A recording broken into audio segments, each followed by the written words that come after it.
Welcome back to the Shared Security Podcast. And today we're looking at Amazon's Ring, the doorbell camera that has been turning into a privacy nightmare, to say the least. So first up, we'll talk about the Electronic Frontier Foundation just dropped a bombshell report slamming Ring's new AI-first pivot and rollback of privacy reforms, painting a picture of, quote, techno-authoritarianism in your doorway. Then we're going to talk about a viral panic. Thousands of Ring owners are freaking out over a mysterious May 28 login events that took place. Was this a hacking spree or just a glitch blamed on a visual bug?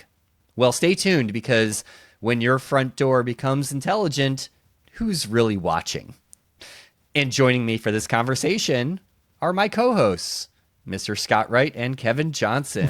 Oh, I don't get a mister. No, I see how it is. Okay, Mr. Kevin Johnson, fine. Some guy, Kevin. Some dude. Nobody knows. Dude. Nobody cares. Some dude that wears nice shirts. I do like this shirt. That's a nice shirt. Thank you. Brittany got it for me.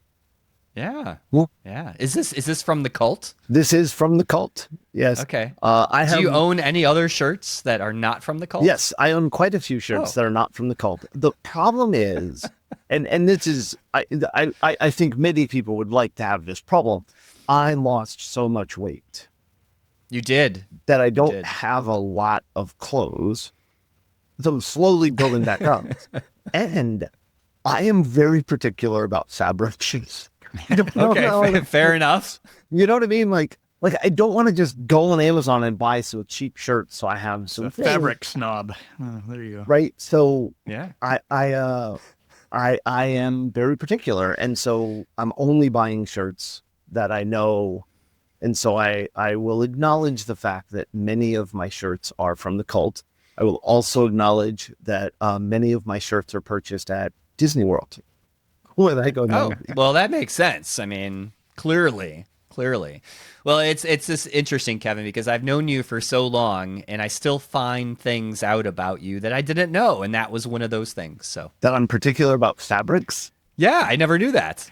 I never knew that. Who knew? Okay. Yeah. Well, I will say, interesting. I will also say that you two know I have issues. So We'll just put it in the bucket. We'll just put it in the bucket with all the other issues. Yeah, exactly. I do think I see that Scott changed his. Yeah, what's going on with this background? Did you Yeah. Did you hear that Ozzy died? He did die. I yes. did. I just It's saw a that. sad day. Ah. And Yeah. You guys might not remember him, but when I was a teenager, Ozzy, Black Sabbath, this is like their Yeah. first album. I was a big Scott, Wait a fan. minute. Yes. I'm not sure you can say that the other two people on this podcast with you don't know who Ozzy is. I know. Spring chickens over here. He kind of, yeah, I know, but not from the time I was, right? I mean, I'm 15 years older than you guys, so I was there when he was emerging, and you were probably seeing him more around, what was it? We were in diapers. Yeah. Yeah, we were in diapers. Yeah. So it was a little more of a cultural impact on me, I guess. Maybe. But, I loved Ozzy. Yeah. Same. Saw Black Well, Sabbath live here in Ottawa 10 years ago. Really good show. Nice. Wow. Well, yes, definitely a sad day for the heavy metal and rock world for sure. But today we want to talk about this Ring camera situation. So we'll have this linked in the show notes. I thought it was a good article by the EFF and talking about how they're kind of undoing some of the past reforms that they have put in place. So we talked about this on the show probably a long time ago, that Ring had a very, we'll call it a loose policy about police gaining access to camera footage from your Ring camera, your doorbell camera. And they put in a little more stringent kind of request process around that. And now they're kind of loosening that back up again. And there is just some concerns about that, right? We talked about this, right? I mean, if there was a crime that happened in front of my house, I would definitely let the police have that footage. However, I would want the police to ask me, can I have that footage? Or can I see that footage before actually just taking the footage themselves, right? I don't know if I still believe the same thing. No? No. Why not? No, I don't think I can make a blanket. If I recall correctly, I said the same thing the last time we talked about this. I think you did. Yeah. Yeah. If a crime happened in front of my house, I would help out. I Yeah. am not 100% sure I agree with that anymore because I've seen too many overreaches lately. So to the Guess point it where depends, I won't maybe. make a blanket statement Right. that I would do it. I still lean toward I'd want to help out my neighbors. I'd help out people who were a victim of a crime, stuff like that. But Yeah. I don't know if I can make a blanket statement. Yeah. I think it's interesting. I mean, I remember years ago when doorbell cams came out, even before Ring. I think I thought it was generally a good idea to have the ability to capture stuff that happens. But I actually, at the time, I was working for a PKI company. I thought there's a good application here for like multi-authorization PKI encrypted imagery and video and stuff like that. But of course, that's gone out the window. Now it's just police capturing streams of people and whatever, right?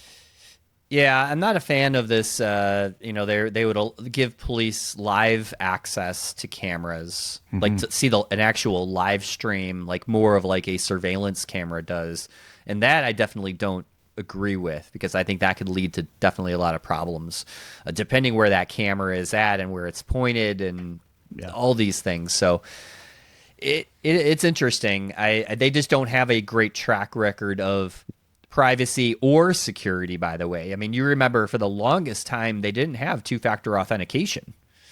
Like that was like forced from the baby cam hack. Remember when they had a Ring camera in that room with the kid and some guy hijacked it and started yelling, swear words and everything at these kids. And I have a Ring camera on the outside of my house. I do too. And I've looked at replacing it with something else, but I've not seen anything that's any better that gives me access to that. Does that make sense? I actually have a Ring on my doorbell, plus I have a couple of Blink cameras, which are actually, I think, owned by Amazon or Ring as well. Probably. But they don't require a subscription, so it just records on a USB, and I think that works pretty well. Yeah, there's a lot of different options. I mean, there was a whole Reddit thread about people talking about local cameras that you could still access through an app, right? But it's yours, right? It's like it's on your network. It doesn't go into the cloud. I mean, there's definitely solutions. Privacy is a concern, but I mean, to your point, Kevin, I have not seen anything better, nor do I want to just spend the money to buy another camera just because, and they're going to have the same issues. If I go to Ecobee or whatever, like that, the police situation doesn't change. The biggest issue for me, my use case, and I'm not saying anybody else, but mine, I travel for work. I have to be able to get in and do something to see things while I'm gone. I need to have the ability to talk to the delivery driver to authorize leaving something or whatever. And as far as I know, I've not found one that doesn't require me to do a whole bunch of stuff that bluntly I don't have the time to maintain. And so do I recognize the security issue? Yes. Do I recognize the privacy issue? Absolutely. Have I accepted it? For me, yes. Now, I will tell you this. I think that Ring's move to allowing this should be trumpeted from the rooftops, and people should be shaming anybody who makes that decision, because any organization that is making it a profit move to move toward supporting fascism, which is what that does. Like, and I'm not calling cops fascists, but the reality is, if we are short-circuiting the warrant system, we are moving and supporting a move toward fascism, period. I'm not calling people Nazis. I'm not calling people fascists. I'm just saying that is the direction that goes. There is no other direction to say we are going to allow the police to do something they're not legally allowed to do without a warrant because we make profit on it. Yeah. And it's a slippery slope, and the best of intentions can not matter, right? No, see, I disagree with you, Scott. I don't think Really? this is Okay. a slippery slope at all. I think this Okay. is outright wrong. Oh, Period. They're It's done. okay. It's more than a slippery slope. Right. Yes. Okay. Yeah. Right. The idea of a slippery slope is, hey, you know what we should do? We should do a good thing, but actually it moves us toward something bad. This is a bad thing that moves us to something bad, right? This is like saying, you know what? Let's look at Vietnam. As far as I know, the original use of the slippery slope argument, right? It's the commies took over Vietnam. The world would be communist, right? This would be like saying, you know what we should do? The Russians are taking over Vietnam. The communists are taking over Vietnam. So we should nuke Germany. This is a good idea. If we nuke Europe, that will distract the Russians from Southeast Asia and everything will be fine. I'm Point made. Slightly. Yeah, no, it's a good point. Yeah, I agree with you, Kevin. I mean, that you should have a warrant. Like, we have to always remember that. That's so important for our civil liberties, is due process, all of those things. And it seems to be, in the U.S., seems to be slipping away. That I don't very know about Canada. Right. You guys seem we to don't be have on any the up tech and up. billionaires here that I know of. So.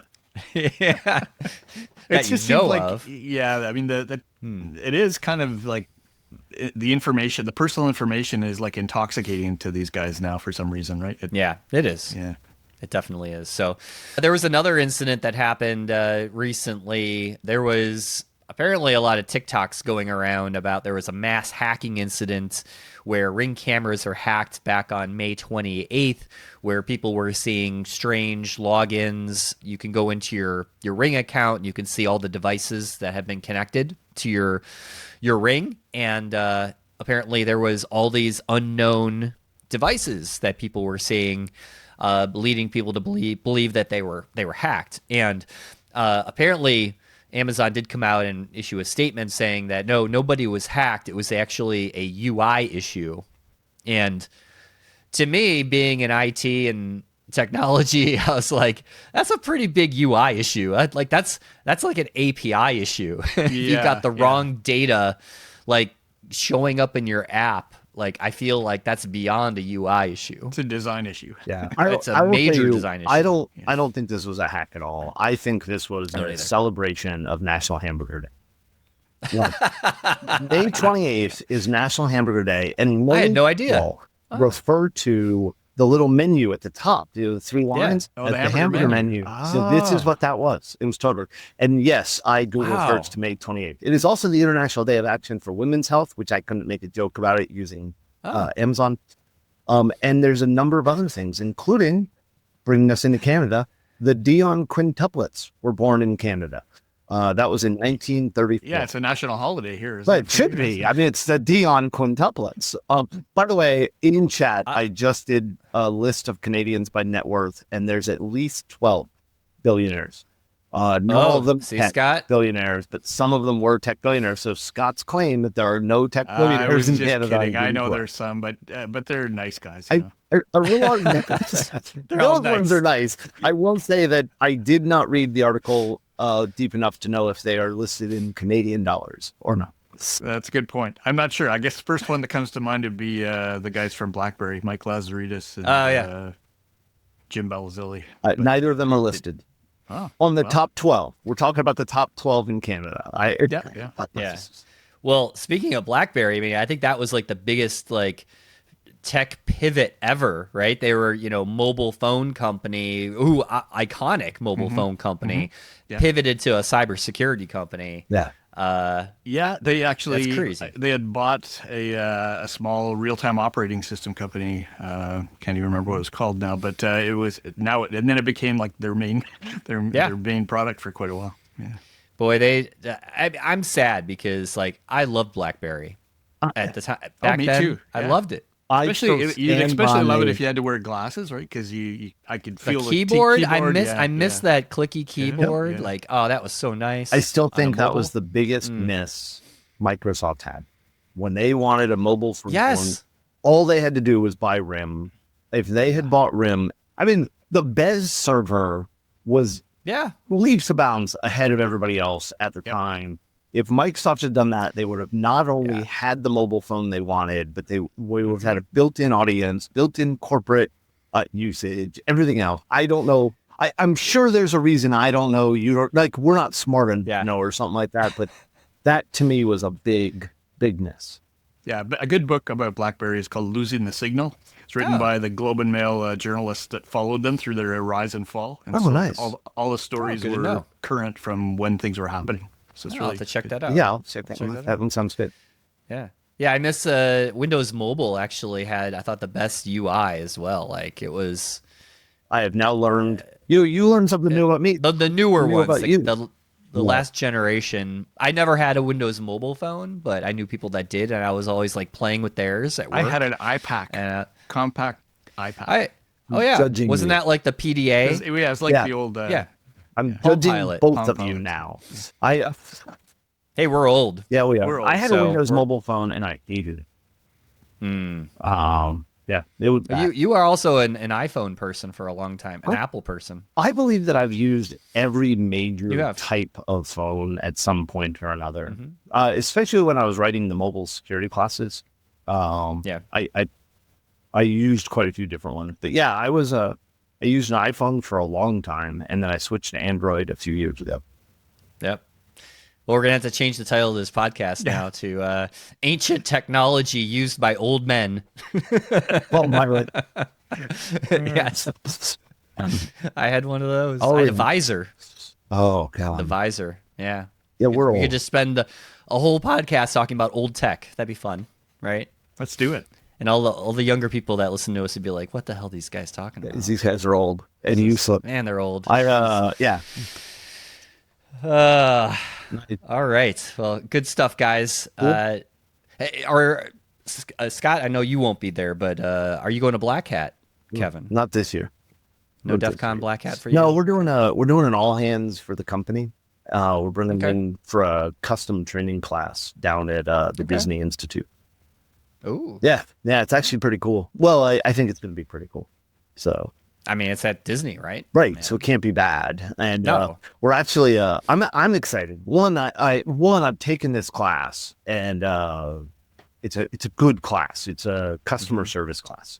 And as consultants, you know this, right? Customer service is a big deal.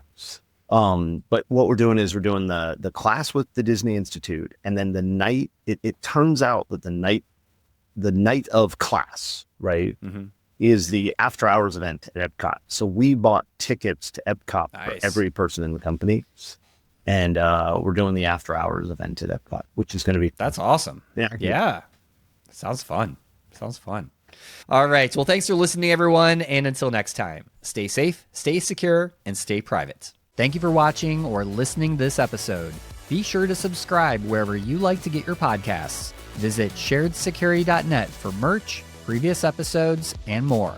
If you'd like to help support the podcast, join our Patreon to get ad-free episodes and many more exclusive supporter-only benefits.